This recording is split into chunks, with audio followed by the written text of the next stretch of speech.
All right, so welcome to Shorty's Adventure Barn. I'm Shorty. And I'm Jake. This is the barn.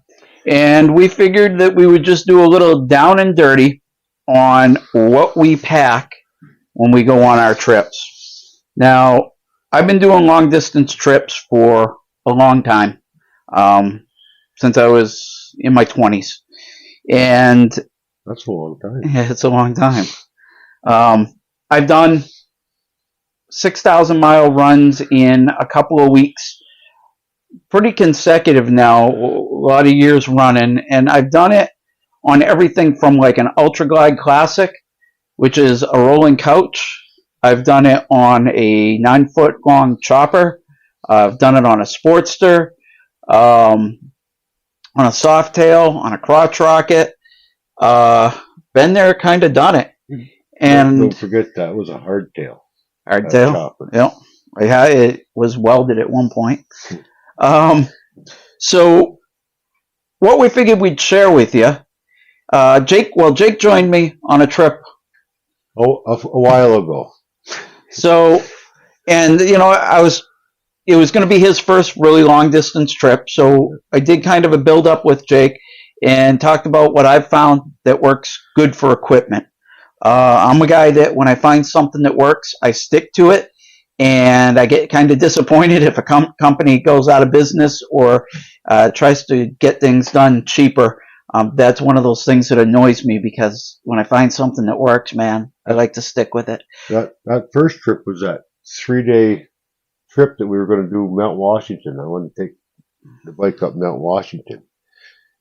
And a week or so later, we were back.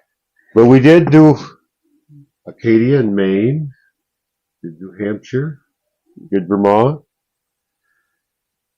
And then in 21, we did 6,200 and something miles, 26 states in 17 days.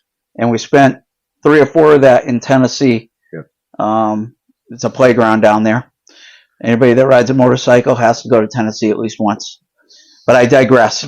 So we figured we would share with you tonight some things that I found work, some things that Jake has found work, and some things that we both found work.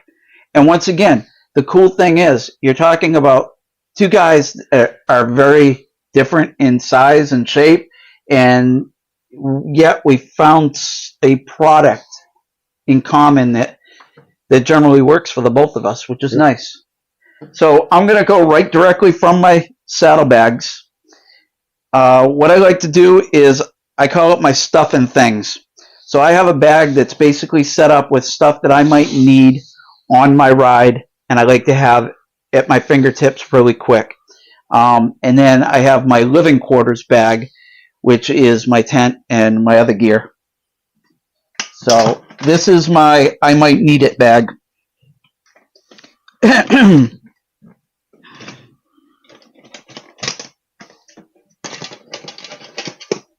What I have adapted this year with these new bags on this KLR is I'm actually going to leave my bag, I think, unsecured for the most part on the left-hand side of my bike.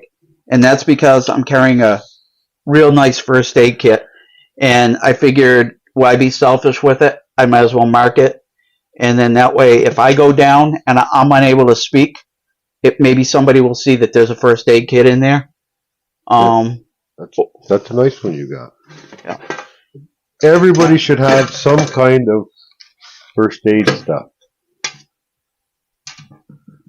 Okay, so we might as well start with that. That is the top load on my bag.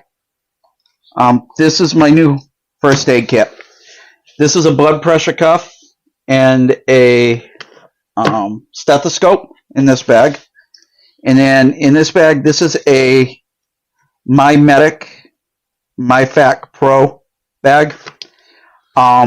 Very pricey. This was a gift to me.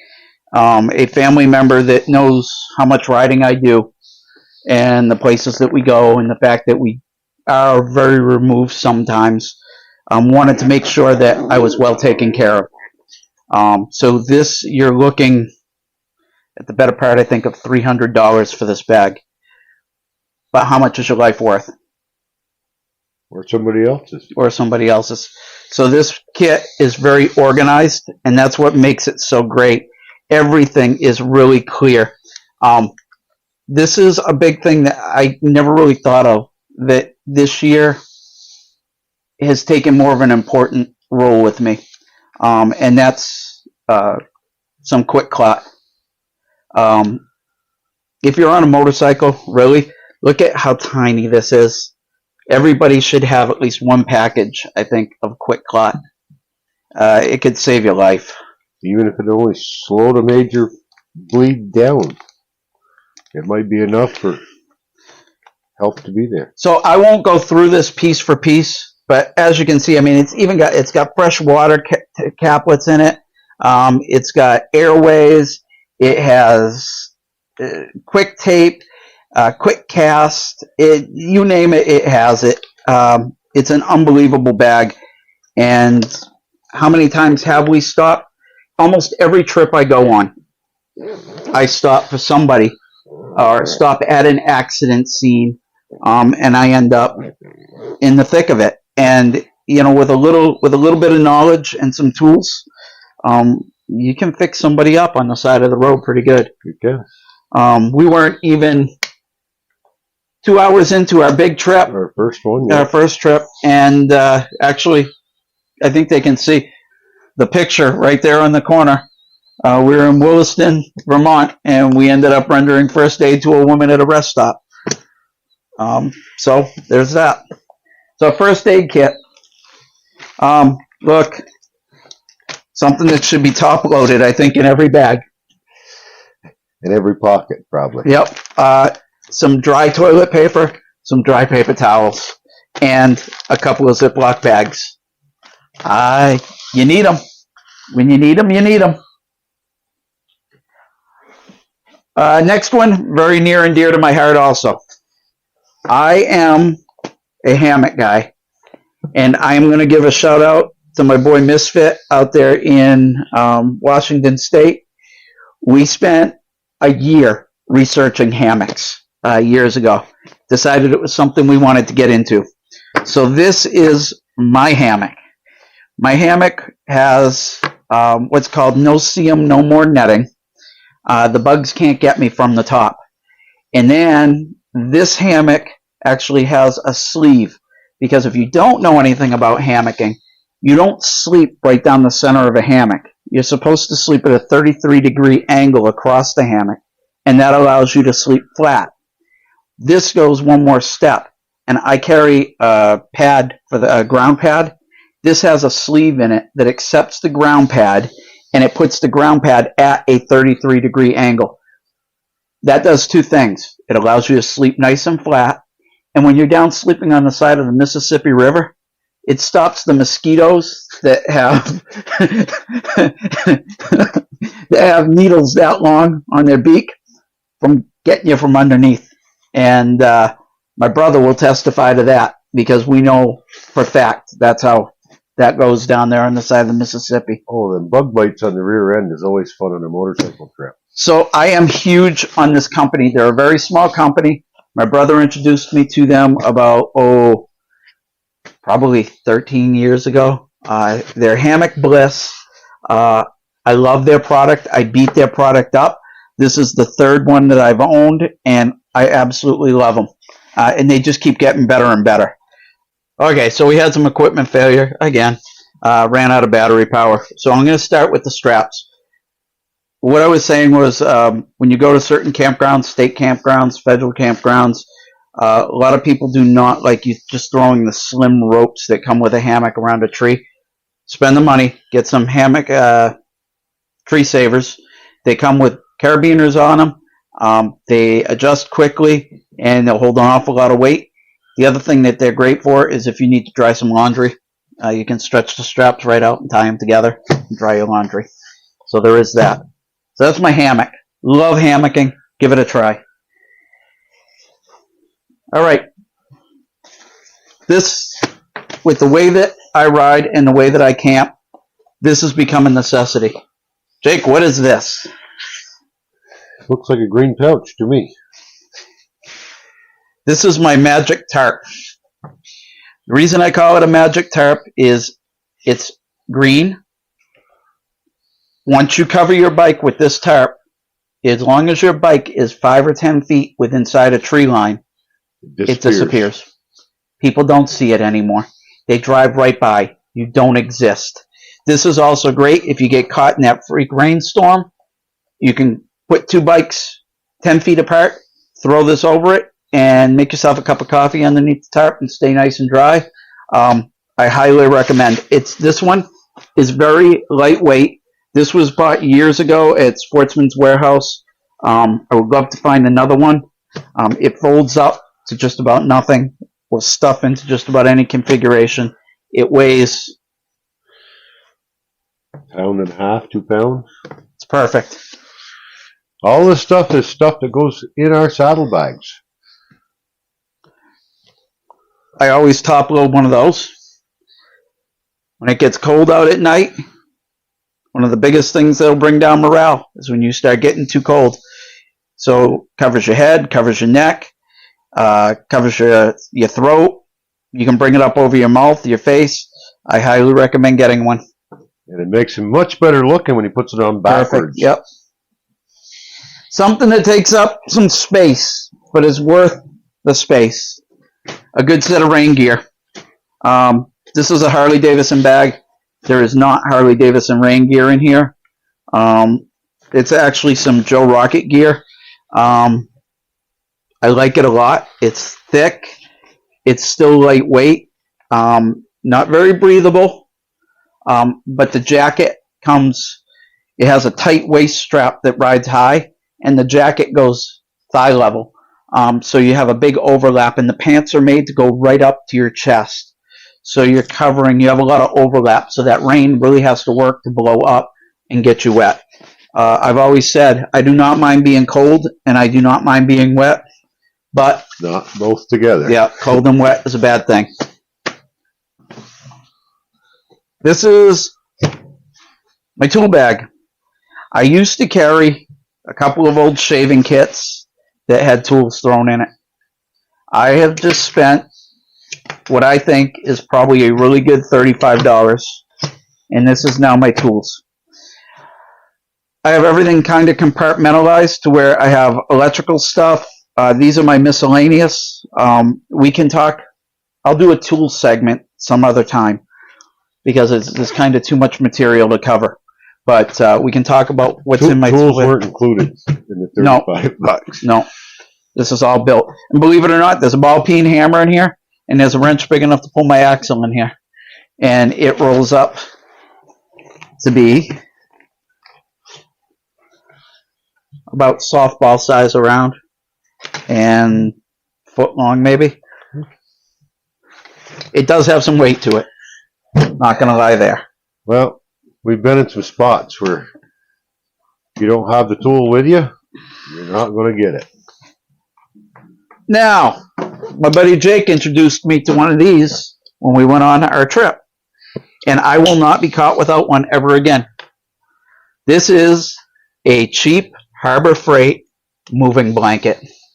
This blanket is worth the $4.99 that you pay for it. Yes, it is. We have used it to work on our bikes on hot pavement. We have used this blanket to put our parts on, or my parts, excuse me, when I'm tearing my bike apart in a Lowe's parking lot. It was nice not to mar my paint all up and be able to have something to put it on. We've used it to just lay down on the ground when we were on a trip, just so we're not getting the dew on our... all this camping stuff, and don't be surprised if you see us laying down behind a tree in a parking lot. Also, and something we're going to discuss when I get into my living quarters bag is this time of year especially, this is springtime, the weather changes on a dime. We all know that. You can leave 75 and sunny, and it can be 40 degrees, 30 degrees in a matter of a couple of hours. If you're out and you spend the night somewhere, you might only have a spring sleeping bag. This is also an extra blanket, added insulation. And being so cheap, throw one in your car. Throw two in your car. You never know when something's going to happen and you need a blanket. Okay, so this is the last thing in my things bag, or stuff bag. The kitchen. This is my favorite thing that I think I own. I have carried this with me personally for the last 20 years, not just motorcycling, but when I backpack. Anytime I go anywhere on a trip, I take this with me because no matter how low your morale gets, a hot cup of coffee or a bowl of soup can change that. You can be soaked and it can be 30 degrees out and you're stuck underneath an underpass. If you have a jar of instant coffee and one of these, and a little bit of water. This is an SVEA stove. They've been around since before 1900. This stove in particular, I think we figured that it's somewhere between 80 and 100 years old. And this stove fires up every time. Every time. It takes white gas, can use kerosene, can use diesel fuel. I think you could use gasoline in a pinch. And it will, and once again, we'll do this another time. I'll show you guys 1 cup of water to a fast rolling boil in less than a minute and a half.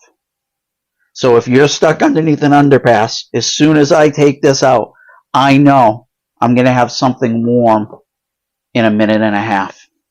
And not just to drink, warms them fingers up too. Yep. It can also be used as a lantern. It has a lot of purposes, but it's reliable. It's compact. I would take this over one of the modern propane jobs any day of the week and twice on Sunday. And it's done me very well. It's done me and my children well. We got stuck on a mountainside one night, and this and some Norse soup saved the day. So, good equipment. Next bag we're going to get into is my housing. So, we're going to start with when Jake and I went on our small trip together, we didn't have these. And I found them before our longer trip, our first longer trip. This is a game changer. This is getting you off the ground. In that bag is this cot and everything it takes to use it. Sets up in probably under a minute and a half. Yeah. The poles are all joined together by elastics. It folds up nice and tight. I don't know. It weighs it says right here. It weighs 4.8 pounds. I'm good with that. 4.8 pounds. It's made by King Camp, and it is the ultra light camping cot. It all fits in that bag. So there's that. Absolutely. Once again, when you're tired after a long day of riding, and long days, we'll start at 8 o'clock in the morning some days and go till midnight, 1 the next morning, and to be able to get up off the ground just for a few minutes is nice.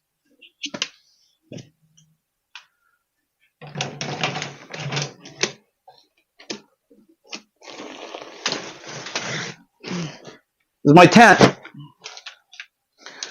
This is what I'm talking about when you find a product that works and you just pray that down the road, if you need that product again, that the company is still around and making these. I'm very fortunate. I think I am going to pop this year and buy another one. This is the MSR Elixir 3. This is the tent that I use. It is a screen tent that has a awning that goes over the top of it. It also has a vestibule built into both sides, so I have a place to store my boots, I've been riding years of the cicada bug, and the cicadas will drop down all over you. I've actually woke up and had ducks inside my vestibule. That's fine. They need a place to sleep too. I'm good with it. And then when you're up north, you have the frost and stuff, and it's nice, once again, to have a place to keep your equipment out of that, your boots. Not sleeping with your boots in your tent is such a great thing. Well, my boots aren't bad, but yours may So- be small, but they're... MSR Elixir 3. I'm going to post all of the prices and where you can buy the majority of this stuff. I'm hoping to attach it with a B-reel, and maybe it'll be here, or maybe it'll be over there. And then I'll try to put it all in the descriptions. I need to get better at that. But MSR Elixir 3, we're not sponsored. We're not paid by anybody. I'm just sharing with you what works. They also make the Hubba Bubba 2, Hubba Mama 2. I just like the 3-man tent, especially if I'm in a tent. It's probably because it's raining out and I need to get out of the rain. When you get a small tent, it sucks to be in the small tent all day long while you're waiting for the rain to break. This gives me a little room to move around. So there's the tent, and then the poles and everything else are inside the bag. I just keep them separate. So to go with the cot, we have two different styles of these. This is my splurge. This is me getting old. This is my Thermarest mattress. What I like about this, it's pretty small. It's not as small as the one that I picked up for Jake, which is in that. He has to inflate, which doesn't take a dozen breaths. Yeah, it's not bad. This, before I set up my tent, I take this out, and there's a valve on it. I open up the valve, I throw the whole mattress to the side, and by the time I'm done setting up my tent, my mattress is ready. It blows itself up. Yeah. So, a little bit on the pricey side, kind of mediocre. I think this was somewhere around $60, and I think that was somewhere around $40. But the size difference is nice, and they accomplish the same task. Yeah. And This will blow up probably, I don't know, 3-4 inches thick. Yeah. And why do you need a mattress? Why do you need a mattress with a cot? It keeps that body heat in, and I think it also keeps that body heat out in the summertime. I think it works both ways. So I highly recommend getting off the ground with one of these cots and getting something takes the pressure off. Not as good as hammock camping, because there are 0 pressure points when you're hammock camping. If you can't tell, he likes to hang in the trees like a I monkey. do. I absolutely love it. Okay, so this is my sleeping bag. This is my summer bag. This is a 48-degree bag, so it's good until 48 degrees. However, that being said, we got a little bit of a game changer for that too. I carry a sleeping bag cover. My son just picked me up a new one. It was on clearance at Walmart. He saw it and he thought of me, and I appreciate that, because that can turn this 48-degree bag probably comfortably 32-degree bag, I'll bet. Now that's wearing some clothes in there, keeping my socks on, but still, all this is like a silk sack that goes over this bag. It'll hold that heat in. So you compile that with getting off the ground with a cot, and then the mattress. I'm good to go. Now, I have this upcoming trip that I'm going on. I've been watching the weather.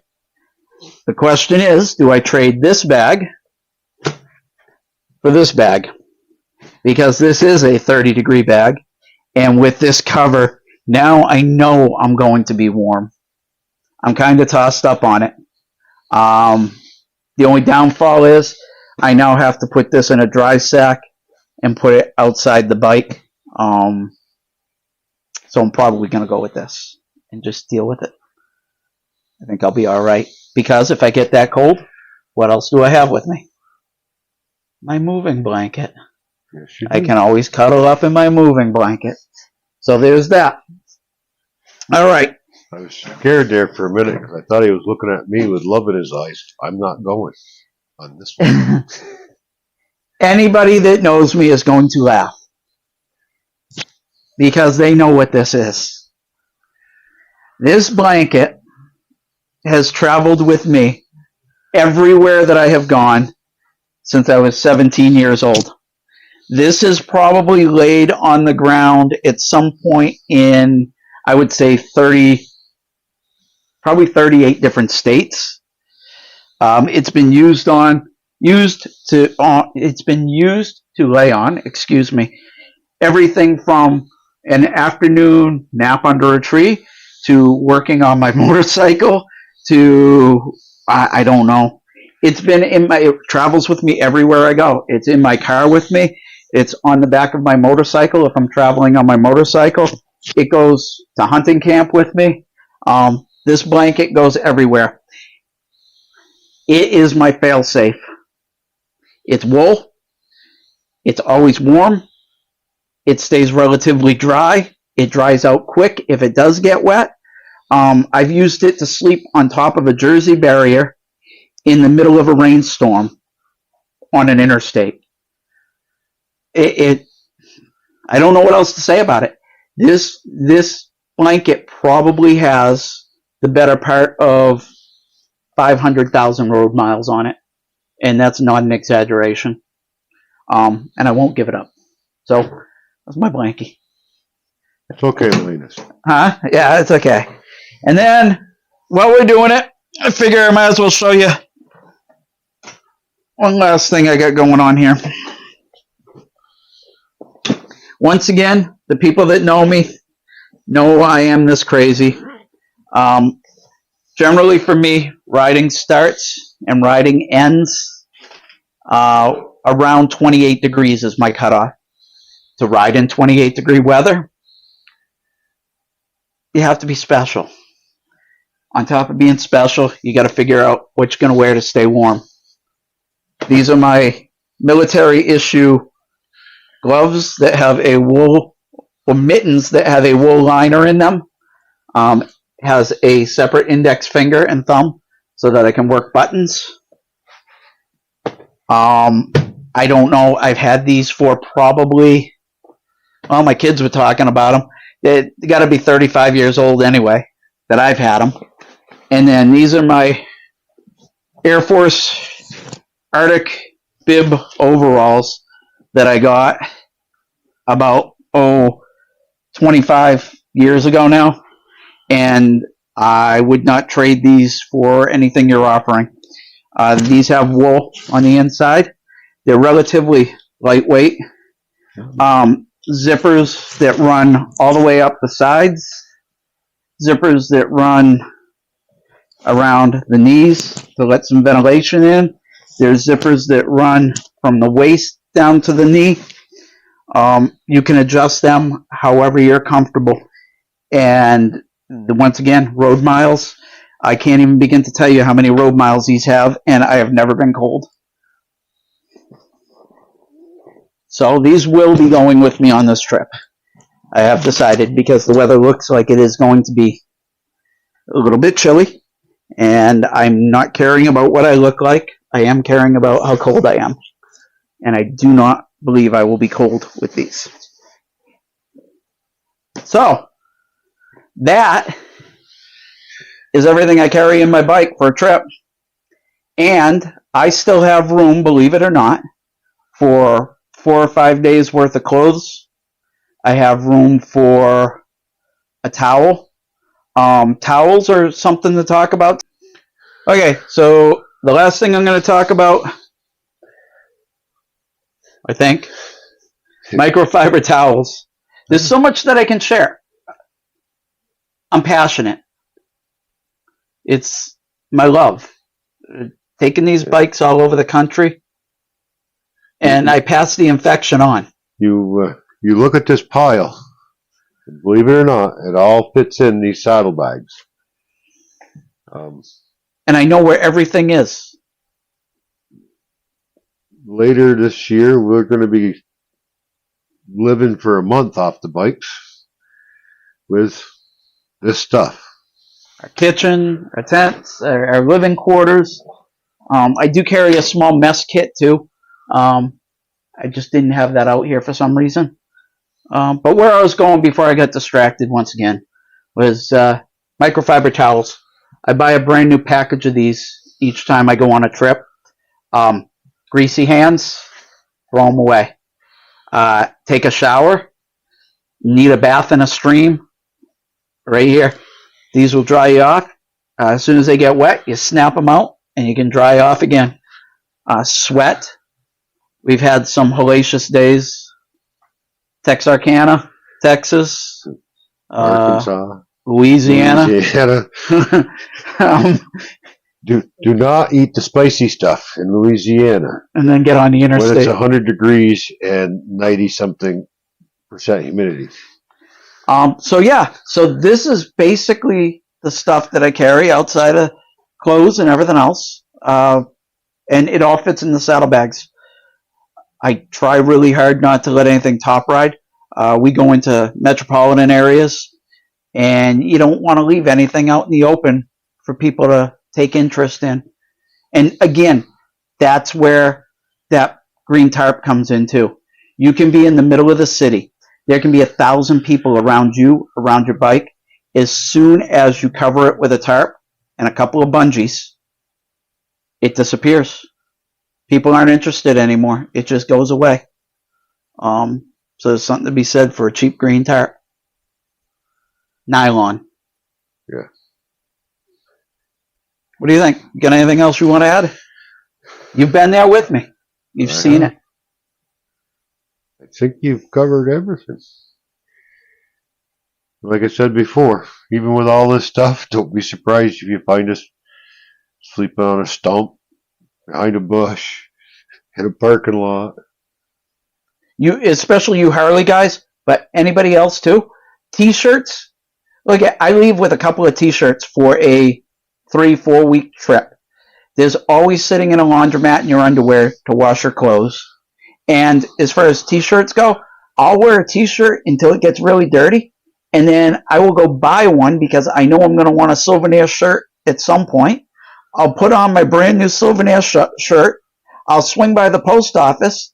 I will take my old shirt that's dirty and nasty and put it in a envelope and send it home. And I will deal with it when I get home. But I have a clean shirt right then and there. Make sure you mark that envelope. Something special for you, missus. But so if anybody has any questions, or if anybody would like to comment, or if I don't post the price or where to find something, some of this stuff you can't find anymore. These SVEA stoves, you can find them. eBay, generally anywhere from $140 to $750.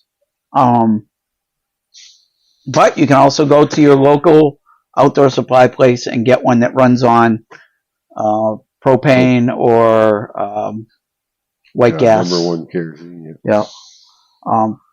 The other reason I like this too is I generally carry a pint of gasoline too. So if my white gas runs out, which I've never had happen, I fill it with white gas before I leave. I've never run out of gas. It goes and goes. But if I do run out, I always have my pint of gasoline. Yeah. Oh, we didn't include in this, also in our bags, we are map readers. We're Atlas guys. Yes. And we're going to do a night on that. If you've been watching the episodes in the background, you've probably seen the giant map of the U.S. We're going to show you all about that one night. That's kind of, it wasn't out in the barn. It's been recent that it was moved into the barn. But Jake and I have what's called our war room. And as soon as the snow flies, we bring our coffee to the war room. And we start figuring out the following year's trips. And roughly figuring them out how many miles, how much gas it's going to cost. So we can kind of budget it out. And figure it out. Got a lot of lines drawn and erased. Yep. So that's that. I guess we can just close it up, huh? That means until we meet on the road. The trail. Have a great night.